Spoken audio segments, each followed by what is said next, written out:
Hello students, good morning to all of you. Today for class 5th subject EVS, we are starting a new chapter, that is the 9th chapter of your EVS book, and the name of the chapter is Up You Go.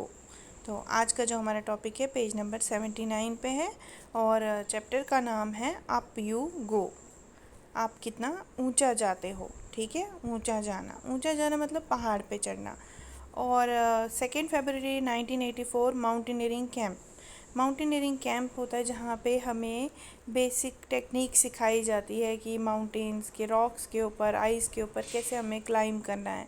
ये एक institute है, Nehru institute of mountaineering, जो उत्तरकाशी में है। और India में 4 ऐसे institutes हैं जहाँ पे जो रिकॉग्नाइज्ड है, जहाँ पे सिखाया जाता है कि हमें माउंटेन के ऊपर कैसे चढ़ सकते हैं, क्लाइंब कर सकते हैं।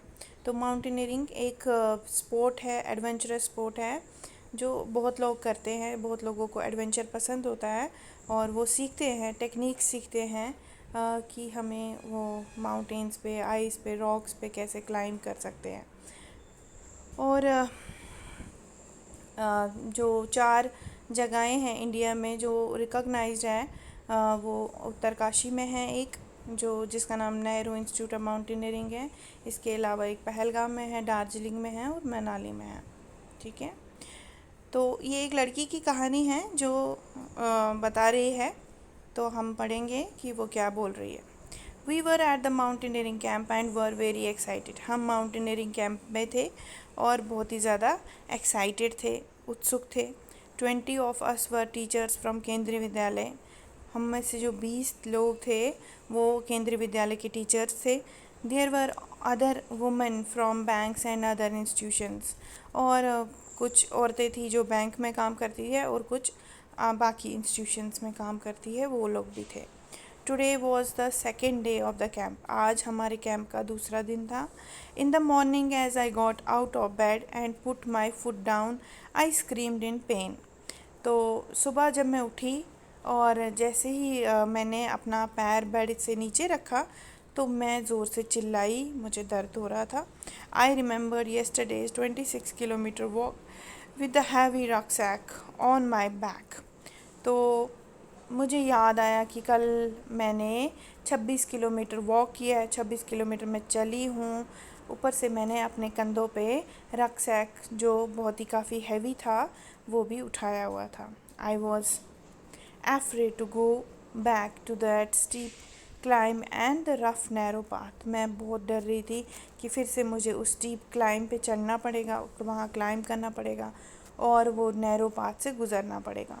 With tears in my eyes, I started walking slowly towards the room of Brigadier ज्ञान सिंह। तो मेरी आंखों में आंसू थे क्योंकि मेरे पैर में पेन था। तो मैं कोशिश किया मैंने चलने का और मैं धीरे धीरे चली और मैं किसकी रूम की ओर जा रही थी? ब्रिगेडियर ज्ञान सिंह की रूम की ओर जा रही थी, जो डायरेक्टर है हमारे एडवेंचर कोर्स के, इस कोर्स के डायरेक्टर है, उनके रूम की ओर मैं जा रही थी। I was thinking of what I would say to excuse myself from the day's track. तो मैं सोच रही थी अपने साथ ही कि मैं आज क्या बहाना बनाऊं कि ताकि मैं इससे आज के ट्रैक से, जो आज ट्रैक करना है, जो आज चलना है, मैं उससे छुटकारा पा सकूं। तो मैं क्या बहाना बनाऊं? Suddenly I heard his deep voice from behind. अचानक से मैंने उसकी गहरी आवाज़ पीछे से सुनी। Madam, what are you doing here at breakfast time? Hurry up, otherwise you will have to trek on an empty stomach। तो मुझे पीछे से एक भारी सी आवाज़ आई और उस क्या बोला उन्होंने? मैडम, ब्रेकफास्ट टाइम पे तुम यहाँ क्या कर रही हो?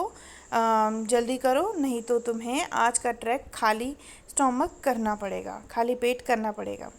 Sir, I could not say anything any more. मैंने क्या बोला? सर, खाली, इसके अलावा मैं कुछ और नहीं बोल पाई। You have come to tell me that you have blisters on your feet that you can not walk, isn't it? तो वहीं से आवाज़ आई, वहीं से उन्होंने बोला कि तुम मुझे ये बोलने आई हो कि तुम्हारे पैरों में छाले पड़ गए हैं और तुम आज चल नहीं सकती हो।